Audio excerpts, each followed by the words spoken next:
स्वागत है आप सभी का मेरे इस नए वीडियो में। मैंने कुछ समय पहले अपने चैनल पर एक हॉरर वीडियो डाला था जो मेरे रियल इंसिडेंट पर बेस्ड था। तो उस वीडियो पर बहुत सारे कमेंट ऐसे आए हैं जो कहते हैं कि आपको और भी रियल इंसिडेंट पर वीडियो बनानी चाहिए। तो मैंने सोचा क्यों नहीं एक और बनाया जाए। तो मैंने बहुत ज़्यादा रिसर्च किया इंटरनेट पर।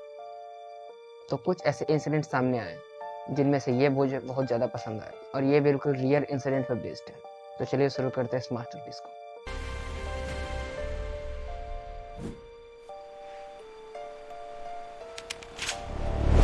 The truth is still out there, Dan. तो मैं आप सभी को पहले ही चेतावनी दे देना चाहता हूँ कि अगर आप ये वीडियो रात में देख रहे हैं और वो भी अकेले, तो अभी इस वीडियो को छोड़कर चले जाइए क्योंकि ये वीडियो काफ़ी ज़्यादा डरावना है। तो प्लीज़ इसे अकेले और रात में तो बिल्कुल भी मत देखिएगा। तो ये कहानी है उत्तर प्रदेश के एक गाँव की। कुछ लड़के बाहर दिल्ली से गाँव घूमने के लिए आए। उनमें से एक लड़के का घर इसी गाँव में था। उस लड़के का नाम था राम विवेक। वो अपने दोस्तों को गाँव घुमाने के लिए लाया।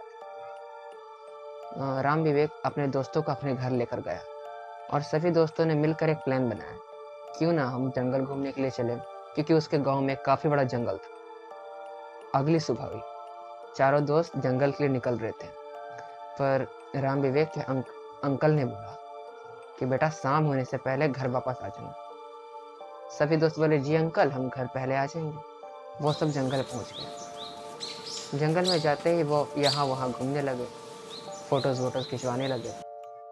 विवेक ने कहा कि ज्यादा अंदर तक मत जाना जंगल, क्योंकि हमें टाइम पर घर भी लौटना है। दोस्तों ने कहा क्यों यार, जंगल आया तो हमें घूमने तो दे।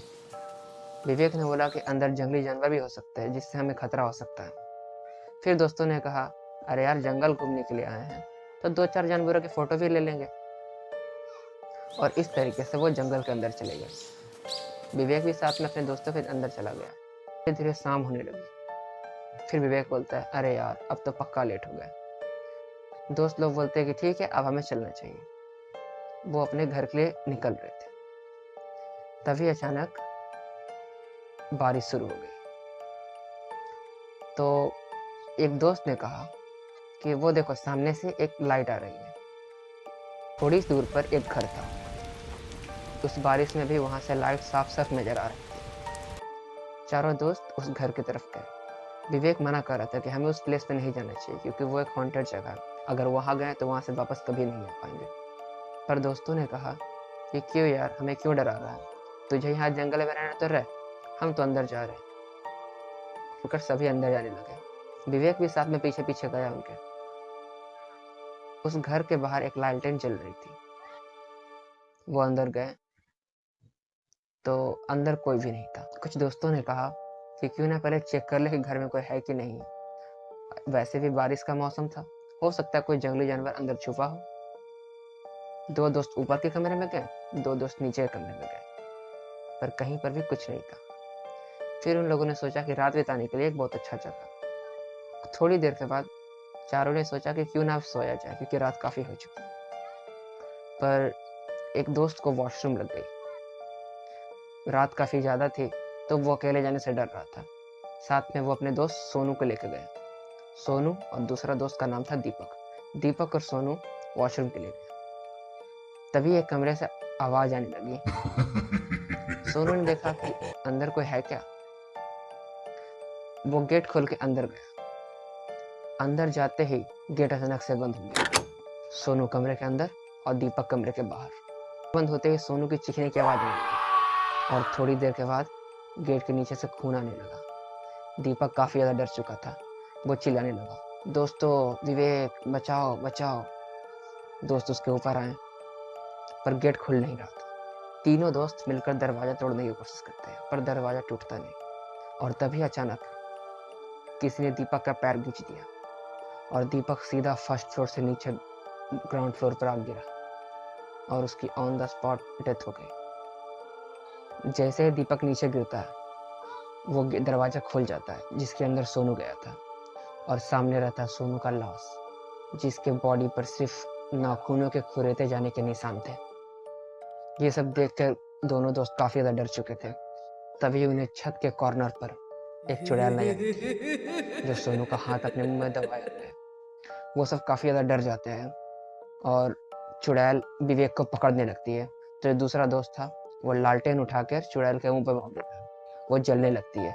फिर दोनों जैसे तैसे भागने की कोशिश करते हैं, लेकिन चुड़ैल फिर से आती है और विवेक को पकड़ देती है। विवेक बोलता है, जा दोस्त तू जा, तू यहाँ से जा वरना तू भी मारा जाएगा। वो दोस्त जैसे तैसे बच के जाने की कोशिश करता है। किसी तरीके से वो कमरे के बाहर निकल भी जाता है और घर के बाहर आते ही दरवाज़ा बंद हो जाता है। वो गांव जाता है दौड़ते दौड़ते और गांव वालों को बताता है कि ऐसी ऐसी घटना हुई है। गांव वाले वापस आते हैं तांत्रिक के साथ घर में और देखते हैं कि तीनों दोस्तों की लाशें पड़ी हुई है और सोनू का तो सिर्फ सर ही था, उसका बॉडी गायब हो चुका था। तांत्रिक ने अपने जादू टोने से घर को बंद किया और अगले सुबह पुलिस भी आती है, पर किसी का कुछ पता नहीं चला कि आखिर इसके पीछे था कौन और वो भूत कहाँ गया। तांत्रिक उस घर को लॉक कर देता है और मंत्र से इस घर को बंद कर देता है और आज के बाद वहां जाना हर किसी को वर्जित हो जाता है। साल दर साल बीत गए और आज तक उस घर में कोई भी नहीं गया। तो दोस्तों, ये कहानी कितनी सच्ची है और कितनी झूठी हम ये नहीं जानते, पर हम एक बात का ख्याल रख सकते हैं कि हम कभी भी किसी अनजान जगह पर जाएं तो वहाँ का बड़ों की बात हमेशा माननी चाहिए, क्योंकि वो समझदार है और वो जानते हैं कि सही क्या और गलत क्या है। तो अपना ध्यान रखें, क्योंकि आइंदा अगर आप बड़ों की बात नहीं मानेंगे तो ये घटना आपके साथ भी हो सकती है। तब तक के लिए hats off and take care.